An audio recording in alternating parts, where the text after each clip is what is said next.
Nobody tells you this when you turn 60, but the clutter around you is quietly draining your energy, your focus, and your peace of mind.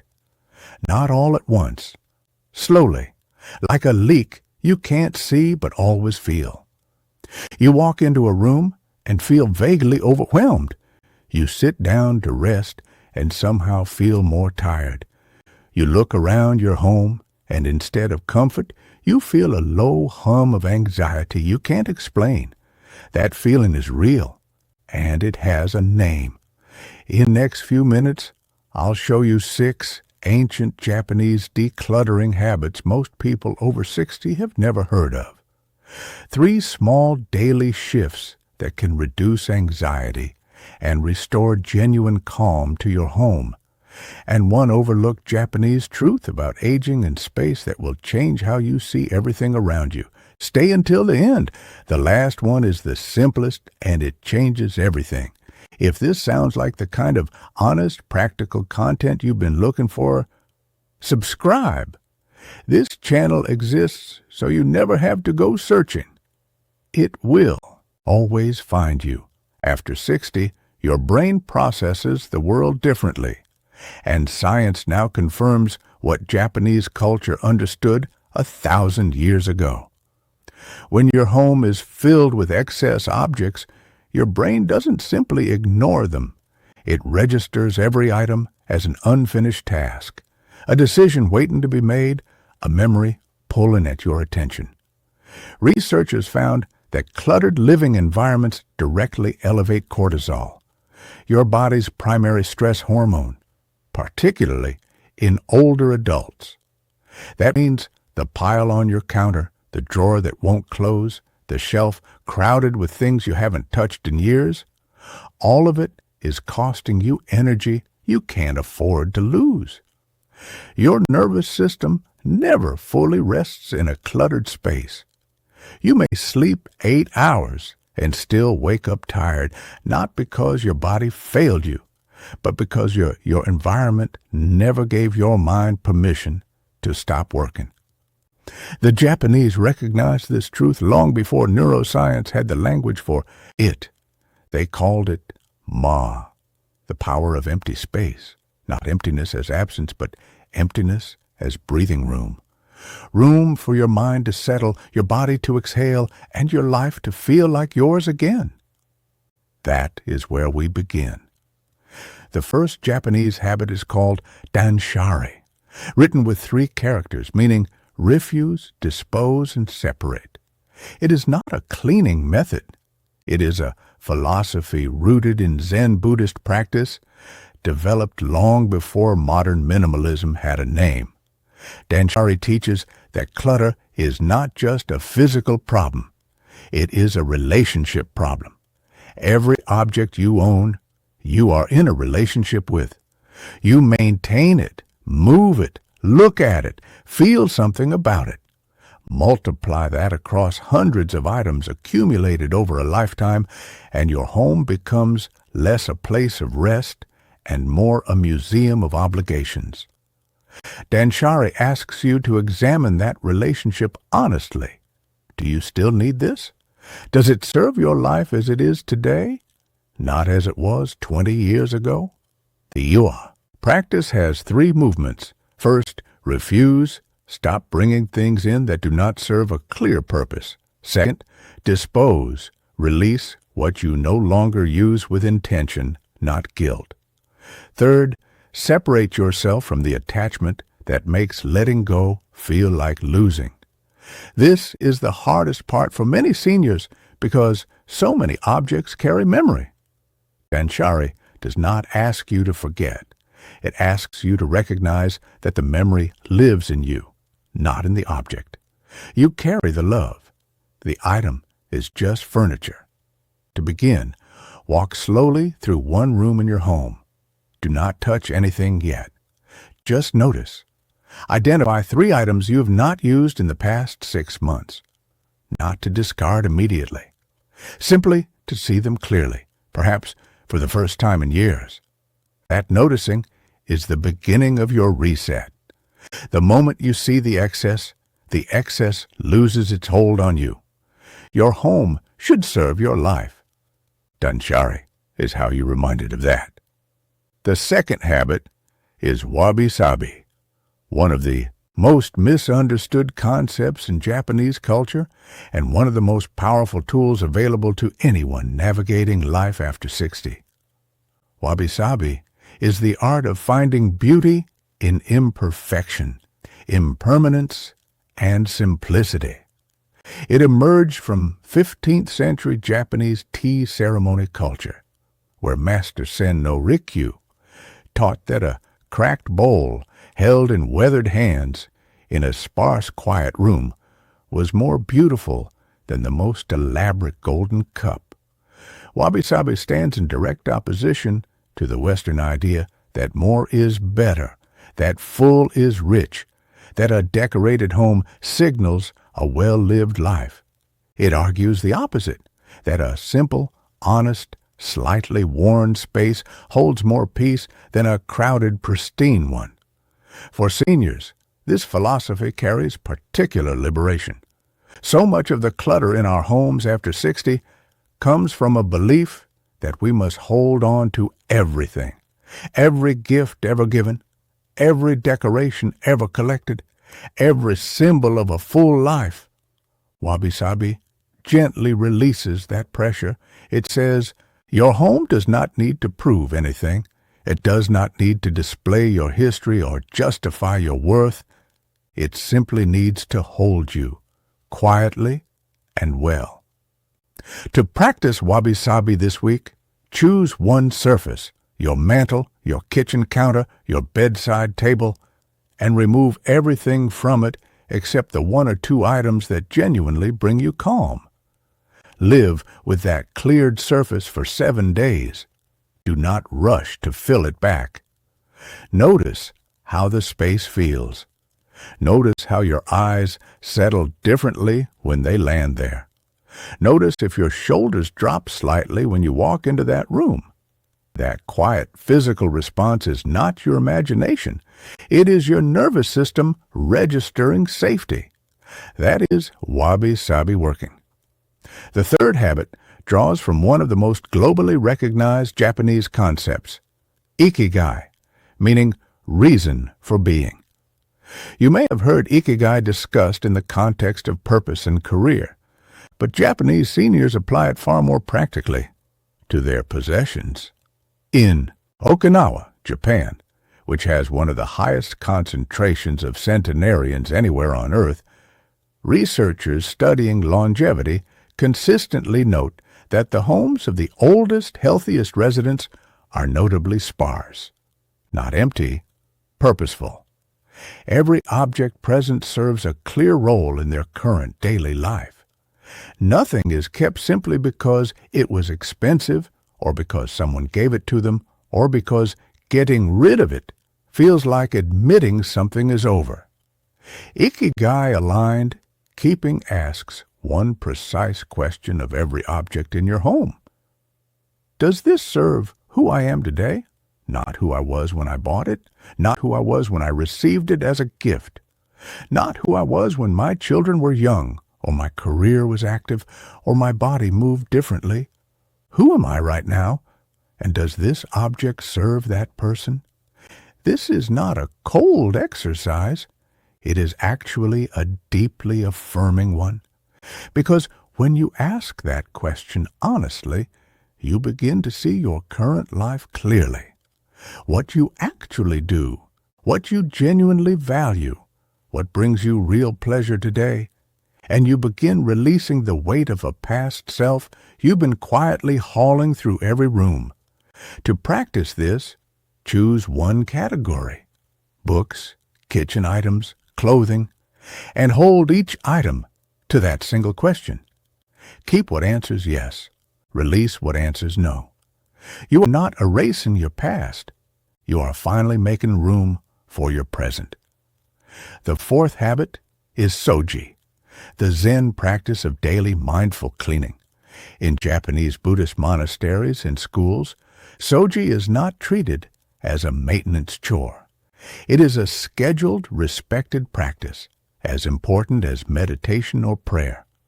Students and monks clean every morning slowly and deliberately as a form of active mindfulness. The act of cleaning is understood to serve two purposes simultaneously. It purifies the physical space and it clears the mental one.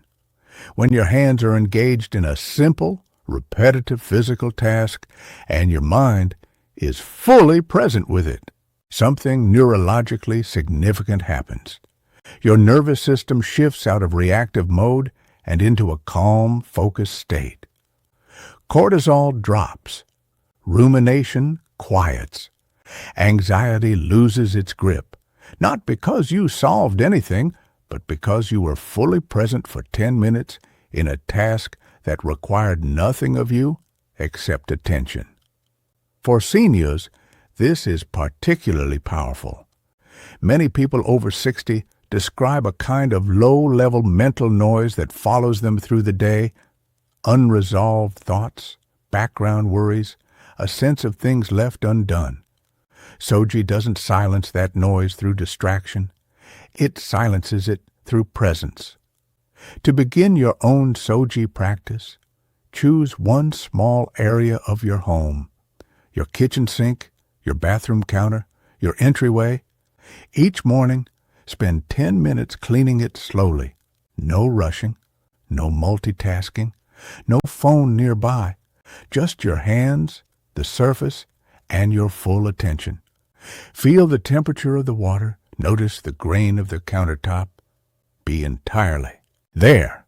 Within a week, most people report that their mornings feel calmer, their thinking feels clearer, and they carry less tension into the rest of their day. That is not coincidence. That is your brain responding to 10 minutes of honest presence. The fifth habit is mono no aware, a phrase that translates imperfectly as the gentle sadness of things.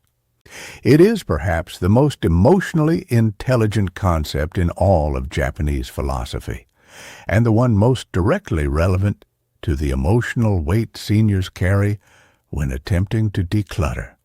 Mono no aware is the bittersweet recognition that all things are impermanent, that objects, seasons, relationships, and phases of life all pass. And rather than treating that impermanence as tragedy, Japanese culture invites you to feel it gently, honor it honestly, and release it with gratitude. This philosophy appears in Japanese literature as far back as the 11th century, in the Tale of Genji, one of the world's oldest novels, where characters move through grief, beauty, and loss, with a quiet acceptance that Western culture rarely models. For seniors navigating decluttering, mono no aware dissolves the single greatest obstacle: guilt. The guilt of releasing a gift from someone you loved. The guilt of letting go of something expensive. The guilt of admitting that a chapter has genuinely closed. Mono no aware says, you're not betraying the memory. You are honoring the impermanence that makes all memories precious. To practice this, when you hold an item you are ready to release, pause for a moment. Acknowledge what it meant. Acknowledge the season it belonged to. And then, silently or aloud, say something simple. Thank you. I release you with gratitude. That small act of acknowledgement changes the entire emotional texture of letting go. It transforms decluttering from loss into ceremony, and ceremony, unlike avoidance, actually heals. The sixth and final habit is Kanso, one of the 7 core principles of Zen aesthetic philosophy, meaning simplicity and elimination of the unnecessary. Where the other habits guide how you think and feel about your possessions, Kanso governs how you design your daily environment going forward.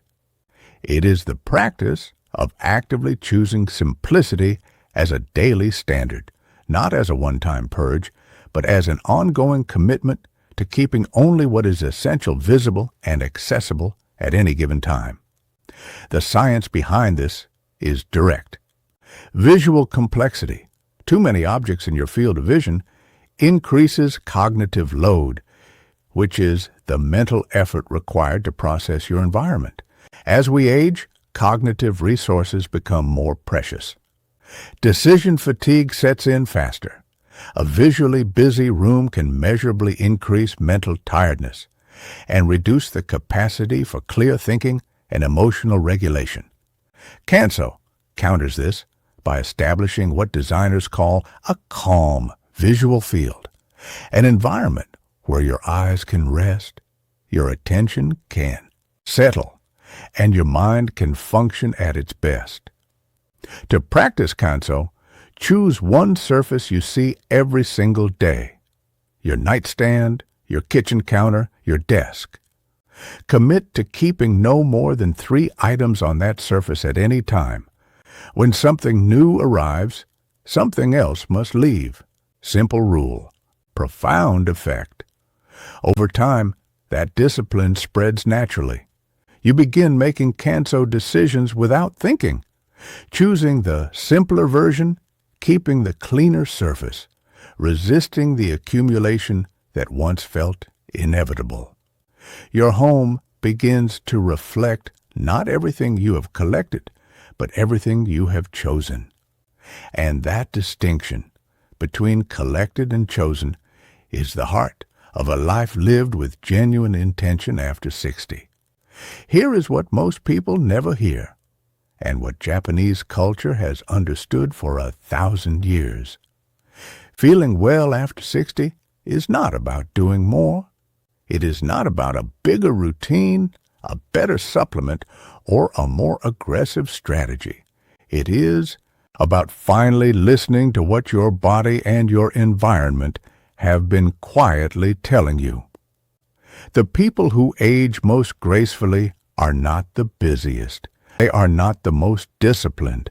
They are the ones who stopped ignoring the quiet signals, the slight tension when you walk into a room, the low energy that has no medical explanation, the sense that your home is working against you rather than for you.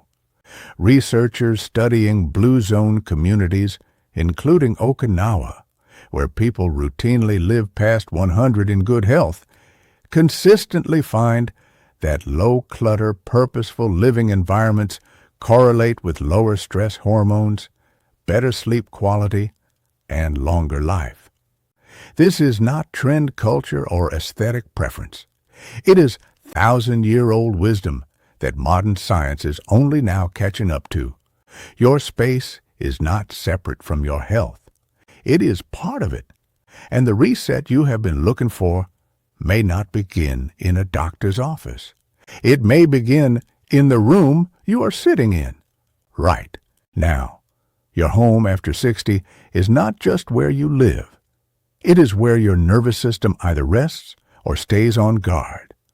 When you clear the space around you, you clear the noise inside you. That is not interior design. That is healing.